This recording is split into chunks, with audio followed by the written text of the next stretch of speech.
anything bad about Moses Itauma. Quite the opposite. They say he is absolutely lightning. And I know Moses quite well, and he wants to go and spend time with Alexander in his camp and learn from Usyk too.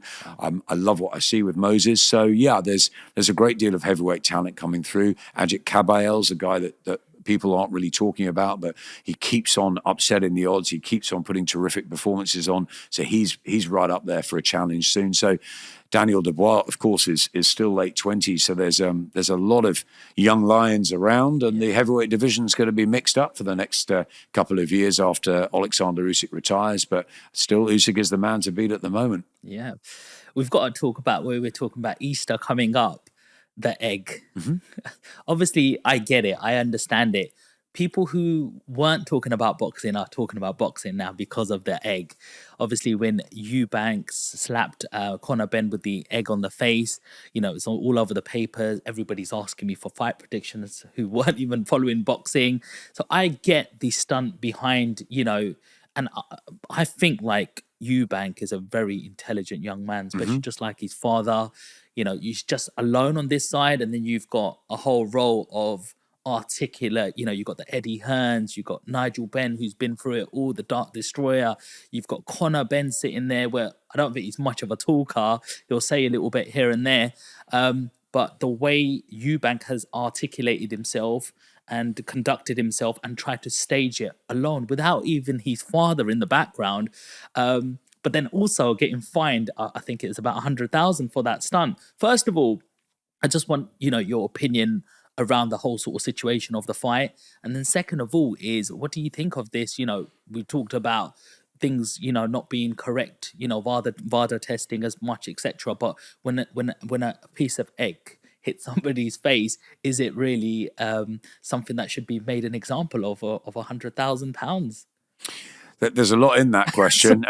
There's a lot to sort of dissect. I think the most important thing is, what do I think of the fight, which is Eubank and Benn? I love it. And I was there when Eubank and Benn's rivalry, the fathers were at it in the sort of late 80s and early 90s. Great times for boxing.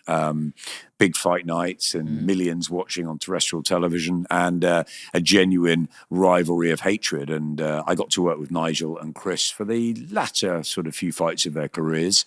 And brilliant sort of characters as well as fighters. And they were really, really good fighters. I don't think either of their sons is quite as good as Chris Senior or Nigel, but they're very good. And it's a wonderful story, the sons of the legends. And of course, because of what happened with the failed drug test and all the stuff that Connor's had to go through to clear his name, and all the sort of the nightmare period he's had, and Junior as well, because he lost his beloved brother Sebastian. So the Eubank family had tragedy. Conor was trying to sort his own career and life out, and they've had a rough couple of years, the pair of them. So I'm really pleased to see this fight back on. There are people that don't like the fight. Frank Warren doesn't. Frank doesn't like the fight at all. Simon Jordan's not a fan. There's people I really respect in the business that don't like this fight, but I love it. I love a story. I love something that pulls you in.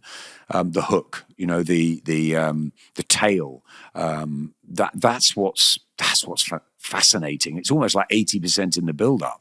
You want to be invested in it because you want to get to see it and feel it. And I think Chris Eubank Jr., as you said, very intelligent. I think he's utterly premeditated what he did with the egg, and I think he's completely manipulated the press conferences and the build-up to the way he wants it to be. I thought he dealt with Eddie fantastically, and Eddie is the best speaker and showman, but the way he just sort of silenced him was terrific. It was very clever. Conor is a good talker, but he wasn't allowed to be, and he talks from the heart. They are polar opposites like their dads. They're both actually great characters, and they are really good talkers. Conor's fantastic when you let him go and hear him, and you can hear it's from here, whereas Chris Jr., it's more from maybe how he wants the production to play out, the event to go. How is he going to make the most money? How is he going to get the attention on him? How is he going to rile Conor Benn? How is he going to embarrass Eddie? All of these things, that's what he's thinking. And Adi Oladipo said it was probably 10-7 with the egg in favour of Eubank in Manchester, and at Spurs, the second press conference was at 10-8. I actually preferred the second press conference. I thought it was more interesting with the 50,000 and the hands on the neck and all that. And I think the fight week build-up will be amazing. What did I think of the egg? It's not right to put your hands on another fighter in that situation by the rules. And of course, the British board were always going to fine Chris, but I thought it was funny. I thought it was hysterical. I mean, Eddie at the beginning said he thought it was a glass. Obviously, if it had been anything harder than an egg, you couldn't have done it. But I think Chris knows what he's doing. He plotted it for a long time since that was the reason or the excuse that was used, the contaminated eggs. It was always going to be in his back of his brain, in his thought process, to do something like that, I think. And while it was a shock to everybody, it goes viral. So it just accelerated the promotion. It just made it, I don't know, Tottenham is an incredible stadium, and I think they've got 65, 70,000 going. It made it a double sellout or whatever. It certainly brought much more attention. As you say, your mates are talking about it. People that I know don't really even like boxing are talking about it. So everyone's going to be tuned in, and that's what we need. And I'm all for it. I love hardcore trade boxing. Mm-hmm. I worked with GBM. We had a great show at York Hall on Friday night. Really good fights, good prospects.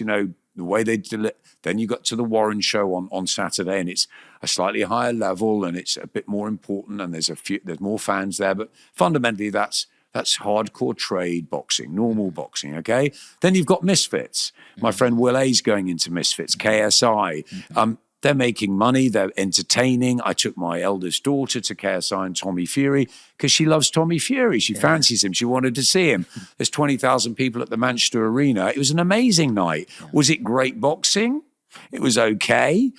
So long as they're matched well. And when KSI and Logan Paul fought, everyone at Sky were like, oh my God, are we doing this? And Eddie was going to promote it, and we did it on pay-per-view for a different price and a different audience. And I was slightly skeptical, I'll be honest, at first. But then when I met KSI and I met Logan Paul, I fall in love with fighters.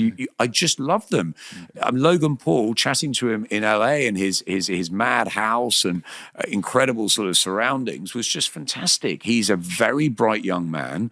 He's worked really hard to get to where he is. He's not a natural boxer, but he was an athlete at school. He's been a YouTuber for a long time. He's put night and day into getting to, for a long time, no one knew who he was. And suddenly he gets to a level and then he goes viral and blah, blah, blah.